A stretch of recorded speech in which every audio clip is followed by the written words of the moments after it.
Escola Bíblica da Alma, graça e paz, que bênção ter você aqui comigo. Vamos juntos para mais um estudo bíblico. Gente, essa série tá incrível. Aprendemos muito ao falar de algumas lições importantíssimas, fundamentais para a nossa fé cristã com Noé.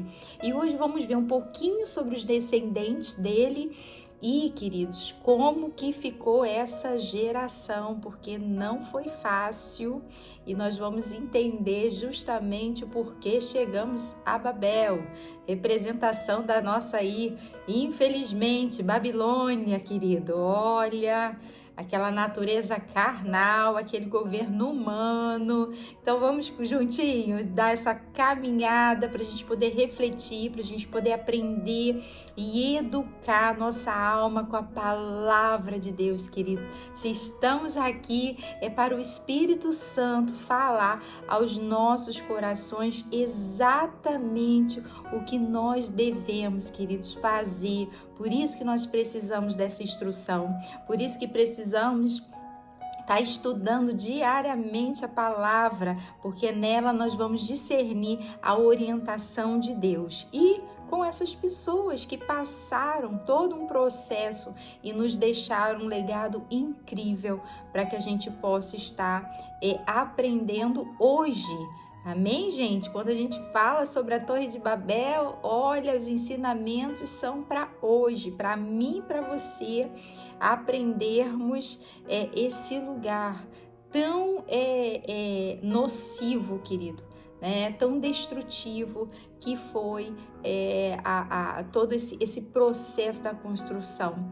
Amém, gente? Então vamos lá, queridos, vamos primeiro iniciar aqui só contextualizando, né? Nós vamos lembrar que é Moisés passando toda essa instrução para o povo israelita. Então ela passa desde Gênesis, gente, tá tudo aqui no canal, minhas aulas ali, gente, toda a série, amém, gente? Inclusive a série Origem foi uma série muito forte, tenho muitos testemunhos recebidos, louvado seja Deus, viu? Muito obrigado pelo carinho de vocês. E aí passamos por todo esse processo e o pós-dilúvio, que sabemos que o Noé, como homem de Deus, um homem reto, que escolheu obedecer, escolheu sacrificar o Senhor, e a partir disso o Senhor faz uma aliança, faz uma nova história com a humanidade. A gente vê aquele arco lindo nas nuvens que enche o meu coração, querido, de alegria. É nosso, é o símbolo não só do cristianismo, mas é o símbolo que Deus fez uma aliança com o seu povo, e assim, a partir disso, a nossa nova aliança também, queridos, está em Cristo Jesus. Amém? Então vamos lá, queridos, a partir desse momento, então vamos lá, vamos seguir aqui. Noé, queridos, vamos lembrar, ele planta aí uma vinha, amém, gente? E passa um pouquinho dos limites, né? Ele queria ali se alegrar, a uva, querido, né? Já fez um pouco de estrago. Tem até algumas pessoas que falam, mas naquela época não tinha a bebida alcoólica, e não tinha mesmo, querido, como tem hoje. Mas a gente pode perceber que a própria uva, ela tem sim, um certo, né? Conotação que faz e traz uma embriaguez aqui, queridos. Então, Noé, ele ficou bem animado, digamos assim, com a vinha dele, bem já, segundo a própria palavra, embriagado. Por isso que a gente não quer saber de vinho, amém, gente? A gente quer saber de se embriagar com o Espírito Santo de Deus, que é a melhor coisa. Mas Noé que plantou, era dele, amém? Queria se satisfazer, por isso que a gente tem que saber o limite de cada coisa. Mas a gente vê que tinha o Sem, o Cã e o Jafé, gente, e ali a gente pôde perceber as diferenças que os filhos, né, a diferença geracional de cada um. Enquanto a gente tem, olha, nós estamos em Gênesis, querido, 9, tá? enquanto a gente vê que os irmãos estavam tentando cobrir a nudez do seu pai, que estava ali totalmente exposto, por isso que nós temos que ter cuidado com essa questão de perder, né, o senso das coisas, até com alegria, até com aquilo que nos faz bem, de desfrutar, a gente tem que desfrutar com equilíbrio. Mas a gente vê que Cã faz diferente, Cã expõe, ridiculariza o seu pai.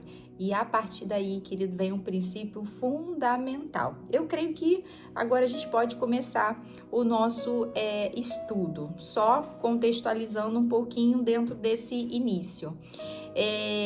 Queridos, ali o pai amaldiçoa, né, dá a bênção aos irmãos que o acolheram e amaldiçoa o Cã. Queridos, se a gente puder perceber dentro dessa trajetória, o que Deus ele tinha instituído ao ser humano é multiplicai, não é isso, gente? Enchei a terra e dominai sobre ela. Só que não foi isso que aconteceu. A descendência tá aqui, queridos, a partir do verso tanto 9 quanto 10, né? Inclusive, deixa eu deixar aqui para vocês, deixa eu deixar esse registro, né, dessa Bíblia. Eu tô na Almeida Revisada Corrigida. Certo dia um aluninho me perguntou se algumas bíblias de estudo que eu indico, e queridos, a King James é maravilhosa, tá? Então eu tô seguindo essa aqui em especial para esse estudo, que norteia muito bem, os comentários são assim muito pontuais, enriquecedores, mas essa é a pentecostal, Bíblia de Estudo Pentecostal. Amém, gente? E a gente vê que essa descendência de Noé, ela já vem carregada dessa origem de rebelião, né? Rebelião contra o seu pai, que expôs, né, a nudez, que foi aí, né? Enquanto a Bíblia quer que a gente se converta, os nossos filhos aos pais, né? Aqui a gente vê uma exposição, quer dizer, ridicularizando toda uma figura de um pai que representava o máximo de autoridade, né? E que deve ser sempre assim, né? Um filho que é obediente aos seus pais, ele vai ser obediente a toda uma sociedade. Mas se algumas coisas estiverem saindo fora, que ele dá ordem aí, nós vamos ter grandes problemas, né? E aí a gente percebe que a gente começa a entender que há uma quebra desse princípio de honra. E se Deus ele fala para que a gente, né, vai povoar a terra, vai encher, vai multiplicar, né, vai dominar sobre a terra, eles fazem totalmente ao contrário. Se você pode depois conferir tanto no capítulo 10 quanto no capítulo 11, começa a surgir uma figura, inclusive, né, do Nimrod, que ele é um caçador muito poderoso na terra. Então você vem essa geração de Caim que começa a fazer, de Cã, Jafé, né, e Sem, eles começam a criar um modelo, né, não mais nômade, né, não mais andando pela terra, mas sim um modelo mais estático, que é o que inclusive a gente vê hoje na nossa civilização, né? E esse caçador, ele começa dentro desse modelo a se destacar, né, como uma figura de poderosa, né, o grande caçador. Então ele começou a ser conhecido dentro de tantos efeitos que tem. Então a gente parte primeiro da lição da quebra, bem, gente, do princípio de honra à paternidade. A gente também parte da paternidade biológica, física, né, natural. E a gente também quebra o princípio, né, de honra, né, e aí a paternidade espiritual, que é o nosso Deus, porque ambos já estavam ali sendo uma sociedade que estava dando indícios que de fato estavam contrário a toda uma estrutura que Deus havia, né, nos falado. Amém, gente? Então, assim, já configurava essa questão da moral, né, em relação ao Pai e em relação ao propriamente a figura de Deus. Esse caçador, ele vai ter, por isso que eu quero citar ele, porque ele vai ser uma figura muito importante, porque a Bíblia vai declarar que ele participa, né, desse princípio ativamente de um reino que foi Babel. Guarde essa palavra, porque nós vamos falar da torre. Se não der tempo hoje, eu creio que a gente vai fazer Torre Babel em 2 aulas, né? E dessa mesma maneira, os outros, né, os outros povos que estavam se juntando ali, começou a criar um modelo de governo humano, né, uma instituição. Então a gente já começa aqui com essas lições. Primeiro, a perda do princípio dessa moralidade, né, desse princípio de valor, né, em relação não só à paternidade do Noé em relação ao cão-filho, né, mas também uma sociedade que tira um lugar de paternidade de Deus, né, de um lugar de cuidado de Deus. E aí a gente vai ver primeiro o que era uma instituição de Deus, agora começa a ser uma instituição humana, né? A gente vai falar desse estabelecimento do governo humano. Então vamos lá, gente, a gente vai agora dar uma passadinha e nós vamos para o capítulo 11, onde a gente começa agora a instruir, em especial, acerca da Torre de Babel. Bem, o ser humano, antes, só uma língua, né, que veio na origem de Adão, teve o dilúvio, querido, mas até lá era o mesmo vocabulário, a mesma língua, né, essa ordem de se espalhar, mas a cultura local e esses nomes que começaram a surgir, a fama, né, que nem a gente vê hoje, são os famosos aí, querido, já tinha antigamente, que foi o Nimrod. A gente vê percebe o empoderamento, né, a imponência do ser humano já com uma certa grandeza, até então não vista. Por mais que a gente já estava percebendo, e a gente lembra que, né, tanto do Abel, do Caim, como nós falamos da série Origem, a perversão já chegava, mas é a primeira vez que o ser humano, ele faz uma quebra de elo e ele quer tentar as suas próprias convicções, as suas próprias ideologias pela sua própria força. Até então, era um povo que buscava muito a questão da espiritualidade, buscava muito em Deus, em sacrifício. Então, esse povo que começa a partir de Babel, e aí depois vai ser nomeada como uma estrutura de Babilônia, né? E aí seja a Babilônia física, no sentido de escravidão, ou seja, também a Babilônia espiritual do pecado. A Bíblia vai falar dessas duas linguagens, mas a gente começa a perceber que avanços começariam a acontecer. E uma das lições importantes para a decadência humana, porque aqui a gente vai falar, gente, as lições é tudo para que a gente não faça. Amém, gente? Acho que essas 2 aulas, esses capítulos aqui de Babel, é tudo para a gente não fazer, amém? Então a lição é que o ser humano, ele começa a ter decisões sem consultar Deus. Isso para mim é um marco de ver Babel assim, no sentido de que tudo que o homem estava fazendo era, infelizmente, já originário, né, de Eva e Adão também, que comeram do fruto da árvore da ciência, né, do bem e do mal. Infelizmente aqui, a partir daí, né, esses olhos abertos para a maldade, e por isso agora a gente pode escolher entre o bem ou o mal. Vamos fazer as nossas escolhas, querido, né, sempre pela bênção do Senhor, mas rejeitaram a árvore da vida, que era o olhar através de Deus, que é esse que foi nos restaurado através do sangue de Jesus derramado lá na cruz. Então a nossa natureza espiritual, ela é uma natureza hoje que nos forma em Cristo Jesus. A gente pode acessar esse jardim da inocência, essa árvore maravilhosa da vida. Mas quando a gente está apenas no mundo natural, a gente acessa esse lugar de bem e mal.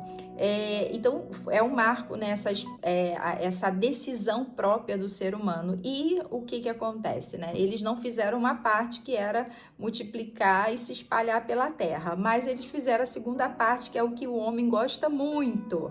E até hoje ele ama fazer, que é o domínio. Então, essa outra parte, eles começaram a crescer muito na ciência, né? Então, a Torre de Babel está lá. Eles começaram a asfaltar lugares, a Bíblia vai falar que começaram a fazer tijolos, né? Botavam para secar e ali começaram a ver que poderiam fazer construções. Então, ou seja, ali era a mais alta tecnologia que eles poderiam ter, né, queridos? Então, em frente a essa engenharia, né, toda tecnológica, esse avanço, eles começaram a construir e independentes de Deus. Então, se eu não como da árvore da vida, eu estou comendo, né, da ciência do bem e do mal, então eu estou naquele lugar ali enfadado, né, porque é um lugar onde o ser humano ele vai dominar e infelizmente o ser humano ele não quer só dominar as coisas, natureza, né, ele quer dominar o outro. E nunca foi um querer de Deus isso, jamais. Ser humano, a gente foi preparado, querido, para dominar e governar sobre a terra e não pelo outro. Deus que nos governa, né, a cada um. Mas a gente começa a ver esse saber aumentando, essa ciência aumentando, e o Nimrod ele vai participar ativamente de um processo de uma construção. Então, olha a lição de arrogância e poder. Vamos construir uma torre e vamos levar ela até o céu. Claro que uma figura de linguagem, né? E a gente percebe em todo o capítulo 11 que Deus não gostou dessa história não, queridos. Deixa eu descer para ver isso aí, queridos. Aqui fica uma lição maravilhosa para a nossa vida. Toda vez, né, que o ser humano ele quer gerir em poder, você tem que lembrar que Deus, ele controla tudo, sabe? Existe um povo escolhido, um povo amado, que ele protege, que ele cuida, aquele povo que o Senhor sabe que precisa de proteção, e por eles, querido, sabe? O Senhor desce, também com uma figura de linguagem aqui, né? A Bíblia, ela fala assim para que a gente possa entender, né? O antropomorfismo faz com que a gente possa entender essa linguagem. Então, ele veio aqui, deu uma espiada a Deus e falou, ó, não vai ser dessa forma não, queridos, né? E ali o Senhor, ele confunde as línguas que está naquela, como a gente falou, naquele povoado, né? Já com algumas civilizações, alguns grupos já formados, mas com a mesma língua, e o Senhor confunde as línguas, e hoje a gente pode ver o que a gente chama de nações, com cada um com a sua língua, né? Ali naquele momento que Deus institui esse olhar para que haja uma divisão, você vê, né? E aí começa o que estava muito unido, começa cada um ali já a criar os seus próprios grupos, e infelizmente depois vem até guerra, né? Nação contra nação. Por quê? Porque dividiu. Mas esse lugar de Deus, de proteção, de misericórdia, queridos, é porque ele já sabia a maldade humana, que é a lição que a gente tira aqui, né? Eu acho que a gente vai conversar só mais duas, e depois a gente vai falar claramente sobre algumas construções em relação a essa glória e esse processo do coração do homem, amém, gente? Mas pelo menos duas eu queria falar aqui ainda, que primeiro essa lição da misericórdia de Deus, né? Que Deus ele tem esse cuidado, e ele sabe aonde o ser humano ia chegar se fizesse aquela torre. Ele sabe a maldade a qual nós estaríamos submetidos, porque o que pode esperar do homem, querido? Ganância, né? Isso, essa troca toda em relação a um ser melhor do que o outro. Então Deus, né, jamais quer esse lugar para o ser humano, quer que a gente seja e aprenda com ele, sejamos mansos e humildes de coração. Então, para que essa soberba, para que essa prepotência? Então, foi um lugar onde Deus, ele cuidou, né, de nós, a fim de que, olha, eu vou destituir, porque senão aonde é que eles vão chegar? vai acabar com tudo, porque o ser humano em si mesmo, ele acaba. Por quê? Como eu falei, um caçador que tinha sua... era conhecido como o grande, o poderoso caçador. Aqui nós tiramos uma lição, né, que é a última que eu quero trabalhar hoje, que é esse lugar da fama. Queridos, todas as vezes que o ser humano ele quis dividir a glória dele, ele caiu, né? Porque a glória é de Deus e Deus não divide ela com o homem. A glória, a honra é do Senhor e a gente precisa estar nesse lugar. Por que fama? Por que quer levantar o nome para ser famoso? Então a gente começa a entender que há um governo de Deus onde a glória é do Senhor. Fazei tudo para a glória de Deus, amém? Esse é o nosso lugar, que desse sim a gente vê sentido, vê propósito nisso, né? Quer comais, quer bebeis, faça tudo para a glória de Deus. Então tudo inclui tudo que você vai fazer, desde seu trabalho, sua vida, né? Mas existe aqui a lição do governo humano. Então é a lição que a gente tira, né, das pessoas que querem a fama, que querem o poder, que infelizmente, né, vão subjugar os outros, vão escravizar os outros em prol disso, vão estar nesse lugar doentio, querendo a glória toda para eles, né? Então a gente começa a entender que Babel já simboliza a decadência humana. Por quê? Porque vem uma independência de Deus, e todas as vezes que o homem quis ser independente de Deus, tá lascado. Porque, querido, quem poderá salvar o homem senão Jesus Cristo? Só Ele é o nosso Senhor, só Ele é o nosso Salvador. E o lugar que Jesus nos coloca é o lugar da simplicidade, da humildade, né? O lugar de todos estarem juntos, mas não para maldade. Aqui eles já começaram a usar a ciência para o mal, e quantas coisas não iriam acontecer se Deus não intervisse. Então, vamos ficar com essa lição? Deus está no controle de tudo que está acontecendo, essas maldades, tudo, milênio, mas tem isso, e é robô, e é um monte de coisa, ser humano querendo ir para um monte de lugar. Queridos, quando Deus desce e fala, ó, confundir a língua aqui, já está resolvido. Um detalhe já resolve tudo.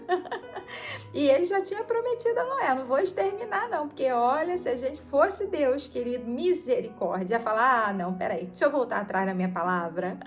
Mas Deus não é assim, Deus não volta atrás, e Deus cuidou de outra forma. Já que não vou destruir, deixa eu começar a tratar com o homem aqui do jeito que eles precisam ser tratados. Vamos destituir esse negócio aí que tá muito complicado, vamos criar as nações, vamos cada um pro seu lugarzinho, e não tem essa torre não, porque ninguém toca o céu se não for pela santidade.